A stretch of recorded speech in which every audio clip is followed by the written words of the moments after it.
After school, I became a pilot, and she became a journalist. She went all over the world: Japan, Latin America, India. Then she got her own TV program. She interviewed scientists and asked them to explain their work. Then she got married and had 3 kids. I think that she loved those kids more than anything else. I never married. I didn't want kids. I loved flying too much. I didn't see Mary often. I read her reports in the newspapers, saw her on TV, and met her once or twice a year. That's all. When NASA built this spaceplane, they wanted a lot of publicity for it. They wanted everyone in the country to read about it and to see it on TV.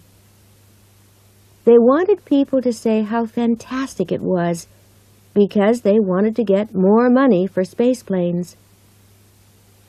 So NASA decided to ask a journalist to fly in the plane and to talk on TV and write about it. And Mary got the job. She was a famous reporter with her own TV program about scientists. I guess that's why she got the job. Of course, she was young and pretty with long fair hair, too. And maybe Helen Wilson and I were allowed to fly with her because they wanted 3 women in the plane. That looks good on TV, too. We didn't like that, but we didn't care too much either.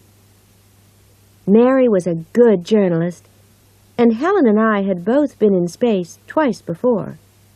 We all knew our jobs, and it was a really beautiful plane.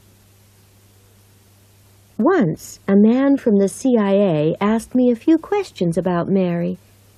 He was worried about some of her TV programs. "Is she okay?" he asked. "Can she keep quiet if she has to?" "Listen," I said. "I know Mary. I was at school with her. Of course she can keep a secret.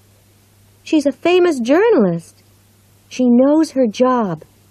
Don't worry." That was my first big mistake, I suppose. I forgot that Mary likes to ask difficult questions.